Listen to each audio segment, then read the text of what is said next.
हाँ, नमस्कार दोस्तों, कैसे हो? आपका आपके YouTube channel GP sir maths में हार्दिक स्वागत है। हाँ, बीती तय बिचारी दे, जो हो गया सो हो गया। अभी नए सिरे से तैयारी शुरू करो। हर एक क्लास आपके लिए बहुत ही ज्यादा इंपॉर्टेंट होने वाली है। और जो हो गया, क्या हुआ क्या नहीं हुआ, जिसने अच्छा किया उनको बधाई, और जिन्होंने नहीं किया तो निराश होने की कोई आवश्यकता नहीं है। हर दिन नई शुरुआत करो, है ना।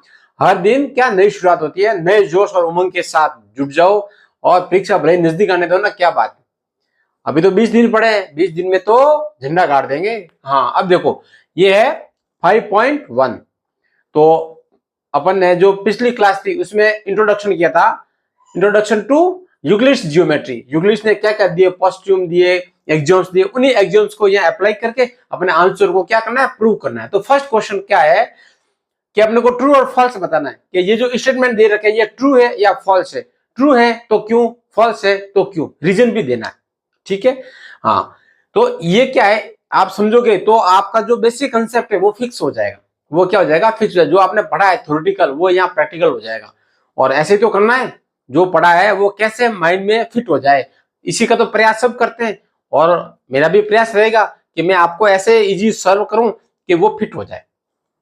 अब देखो क्या है, only one line can pass through a single line. Single point होगा भाई, सिंगल पॉइंट। इसने ये बोला है कि अगर एक सिंगल पॉइंट है तो उससे केवल आप एक ही लाइन खींच सकते हैं। क्या ऐसा है क्या? देखो, अगर ये सिंगल पॉइंट है, सपोज करो ये सिंगल पॉइंट है, क्या इसे आप एक ही लाइन खींच सकते हो? आप तो इनफिनिट लाइन खींच सकते हो ना। सिंगल लाइन पॉइंट से तो कितनी भी खींच सकते हैं। तो ये आ जाएगा फॉल्स। क्या आ जाएगा? फॉल्स है। स्टेटमेंट कैसा है? False. Because we can draw infinitely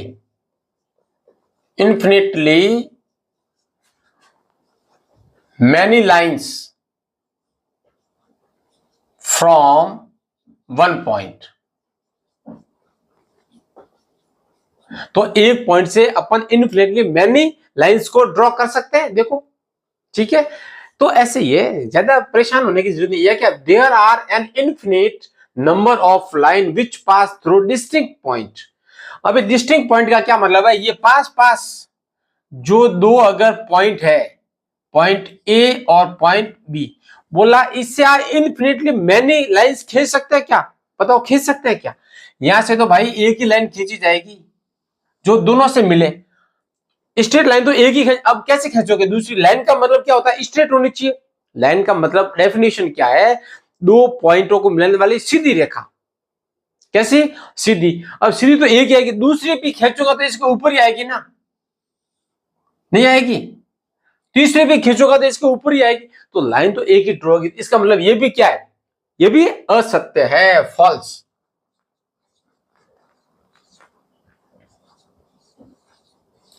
because we can only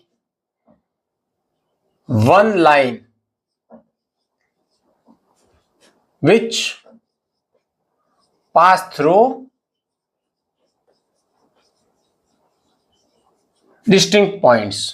distinct का मतलब क्या होता है? नजदीक वाले जो पॉइंट है उनसे अपन सिर्फ एक ही लाइन को ड्रॉ कर सकते हैं। देखा ना, एक ही लाइन ड्रॉ कर सकते हैं। अब ये आ गया थर्ड। ये terminated line can be produced indefinitely on both the side. इसने क्या बोला है कि ये एक लाइन है, ये टर्मिनेट है, नहीं रुकी हुई है। अब बोला इसको आप बहुत साइड में इनडेफिनेटली इसको इंक्रीज कर सकते हैं क्या? कर सकते हैं ना भाई। तो ये ट्रू है, ये अपना आ गया पहला ट्रू। बाकी तो झूठी झूठ बोल रहा था ये ट्रू है। तो यहां लिख लेंगे true, a terminated line can be produced. तो a terminated line can be produced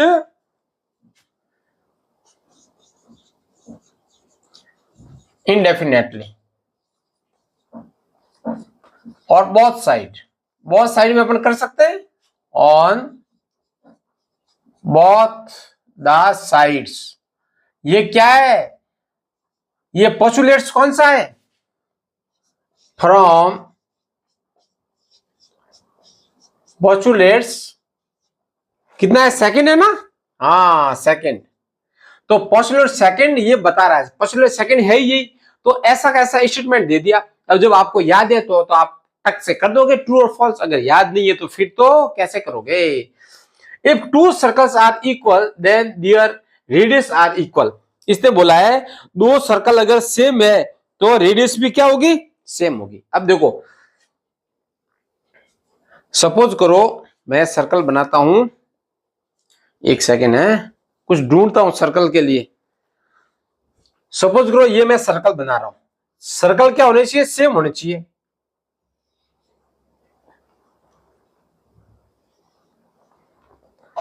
ये सर्कल और ये सर्कल,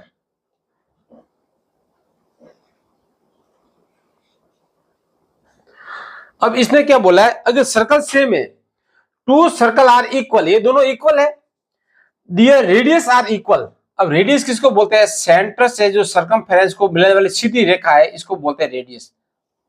तो ये रेडियस भी क्या होगी, सेम नहीं होगी, क्योंकि सेम रेडियस होगी तभी तो अपन सेम सर्कल ड्रॉ कर सकते हैं। तो यहां लिख लेंगे ट्रू होगा कि इक्वल रेडियस इक्वल रेडियस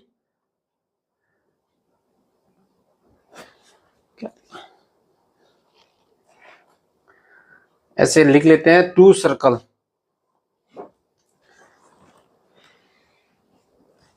यहां लिख लेते हैं, if two circle are equal then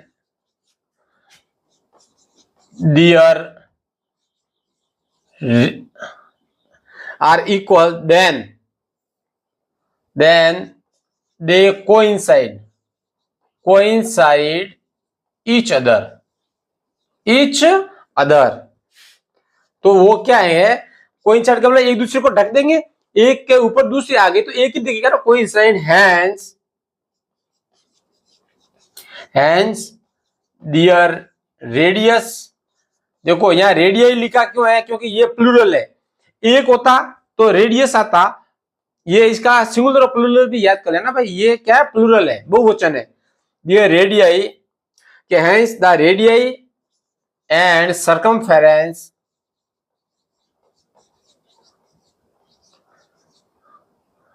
must be equal to one other, equal to one other।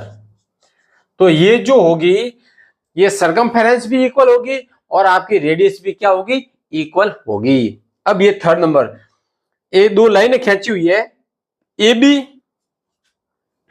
मैंने बनाई नहीं है, अभी बना देता हूं। इसने क्या बोला कि ए बी,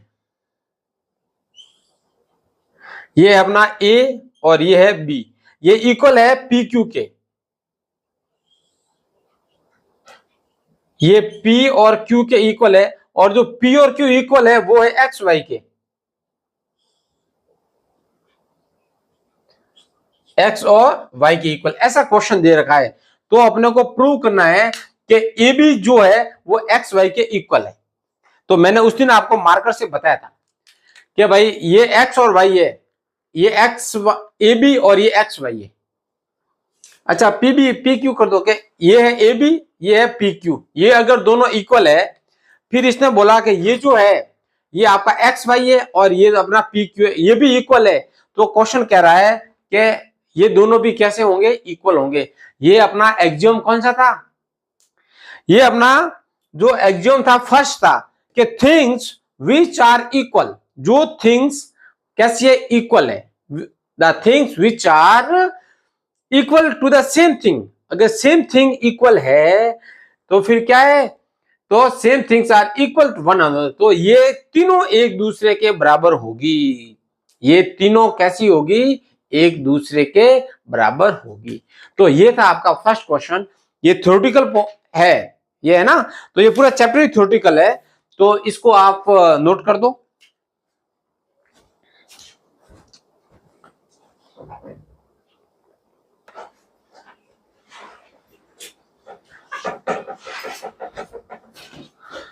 तो हाँ दोस्तों, अभी ये अपना सेकंड में इनमें क्या डेफिनेशन लिखनी है, क्या लिखनी है, हाँ डेफिनेशन लिखनी है।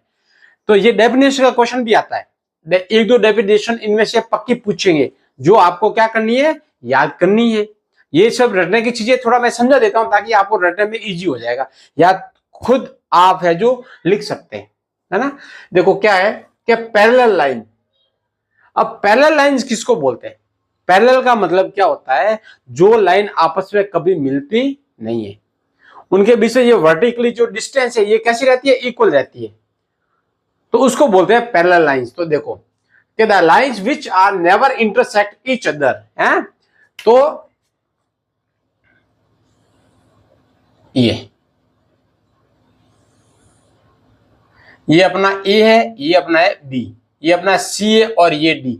अब इसमें ये जो डिस्टेंस है ये हमेशा कैसे रहेगी, इक्वल रहेगी, इसीलिए ये कभी मिलती नहीं है, किसी आपस में इंटरसेक्ट नहीं करती है, कट नहीं करती। Other and are always at a constant perpendicular distance, ये जो परपेंडिकुलर डिस्टेंस है ये कैसे रहती है, कांस्टेंट रहती है बिटवीन ईच अदर, तो इनकी जो डिस्टेंस है वो कैसी रहती है, कांस्टेंट रहती है। So they never intersect each other, वो कभी आपस में एक दूसरे को इंटरसेक्ट नहीं करती है, प्रतिच्छेदित नहीं करती है। अब इसको देखो, परपेंडिकुलर लाइन आ गई, अब ये तो थे मिलती नहीं है, परपेंडिकुलर लाइन, परपेंडिकुलर अपन बार बार ये टर्म आ रही है, आपको समझना है, क्योंकि अपन ने जब कोऑर्डिनेट ज्योमेट्री पढ़ी थी वहां पे भी परपेंडिकुलर लाइन थी। देखो एक लाइन आपकी है, ये आपका ए बी लाइन है, दूसरी ये आपका सी है और ये डी, ये जब एक दूसरे को इंटरसेक्ट करे, कैसे, परपेंडिकुलरली इंटरसेक्ट करे, और कितने डिग्री के एंगल पर, 90 डिग्री के एंगल पर, राइट एंगल पर अगर वो एक दूसरे को इंटरसेक्ट करती है उसको बोलते हैं परपेंडिकुलर लाइंस। तो दो lines which intersect each other in a plane at right angle, plane में वो कहां पे इंटरसेक्ट करेगी, राइट एंगल पे, ध्यान रखना है, राइट एंगल जो टर्म है इसके लिए बहुत जरूरी है। इसके लिए कांस्टेंट डिस्टेंस जो है, परपेंडिकुलर जो डिस्टेंस है ना, ये कुछ हाँ टर्म्स होती है जो इस डेफिनेशन में आनी जरूरी है, अगर ये डेफिनेशन में आप नहीं लिखोगे तो फिर आपको मार्क्स नहीं मिलेंगे। देखो अभी क्या, लाइन सेगमेंट, अभी लाइन सेगमेंट का मतलब क्या होता है, टुकड़ा, एक लाइन जा रही है उसका काट दिया तो ये टुकड़ा हो गया है। अगर जैसे ये लाइन है, इसका मैंने एक टुकड़ा ये काट दिया तो ये क्या हो गया, लाइन सेगमेंट हो गया, क्या हो गया, लाइन सेगमेंट। देखो लाइन को तो अपन नाप नहीं सकते क्योंकि वो तो बहुत डायरेक्शन में इनडेफिनेटली जाती है, लेकिन जो लाइन सेगमेंट है उसको अपन हाँ नाप सकते हैं, मेजर कर सकते हैं, इसकी लेंथ होती है, इसकी क्या होती है, फिक्स लेंथ होती है। जैसे अपने ज्योमेट्री में जो भी साइड काम आती है वो सारी साइड्स को अपन लाइन सेगमेंट कह सकते हैं, उसको क्या कह सकते हैं, लाइन सेगमेंट, क्योंकि सारी जो लाइंस होती है वो लाइन कैसी होती है, जो साइड होती है ज्योमेट्री में वो सारी फिक्स होती है ना, 4 सेंटीमीटर, 10 सेंटीमीटर, 2 मीटर, कुछ भी। अब देखो when A line can not be extended, ये लाइन है,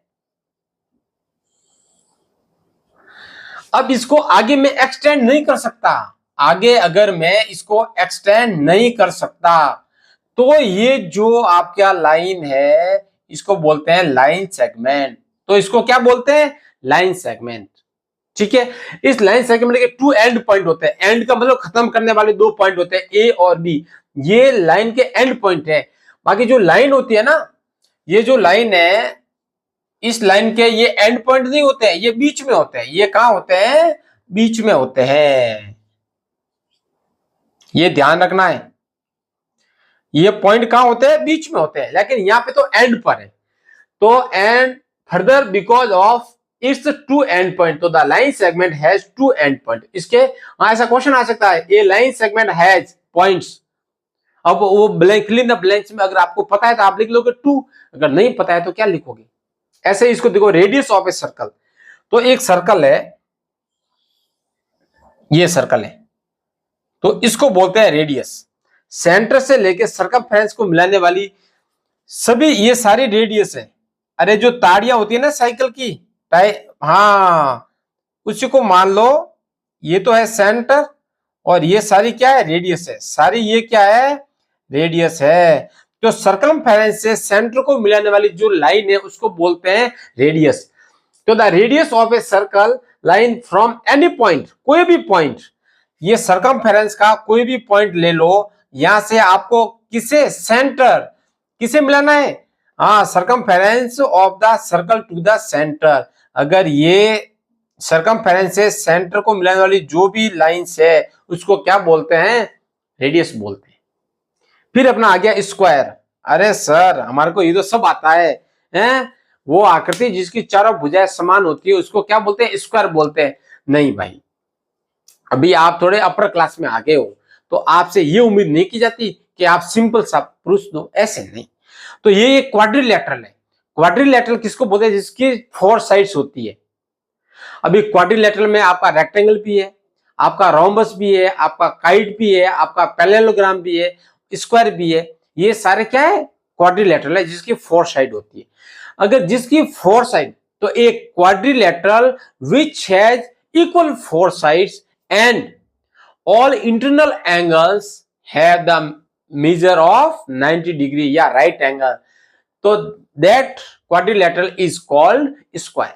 तो क्या है, a quadrilateral in which all the 4 sides are equal and each of its internal angle। देखो इसमें क्या क्या है, एक तो आपको ध्यान रखना है क्वाड्रिलैटरल, फिर all 4 sides, फिर इंटरनल एंगल्स। तो ये कुछ टर्म्स है जो आपको लिखनी पड़ेगी डेफिनेशन में, नहीं तो लिखते हुए भी आपको मार्क्स नहीं मिलेंगे। ठीक है, तो आज अपने फर्स्ट और सेकंड 2 पार्ट हो गए। इसमें से एक क्वेश्चन आज पक्का आएगा, ये डेफिनेशन वाला है, इसमें से क्वेश्चन तो बनता है, इसमें से क्वेश्चन तो बनता है, इसको रट लेना है ना। हाँ, तो फिर कल करते हैं 3-4, 2 है तो 3-4 और क्वेश्चन है, उनमें से भी एक क्वेश्चन आता है, उनमें से भी एक क्वेश्चन आता है। एक क्वेश्चन इसमें से आएगा, एक अपने इंट्रोडक्शन वाली क्लास में से आएगा, एग्जाम और पोचुलेट्स में से। ठीक है, wish you all the best, have a nice day, thank you, जय हिंद, जय भारत।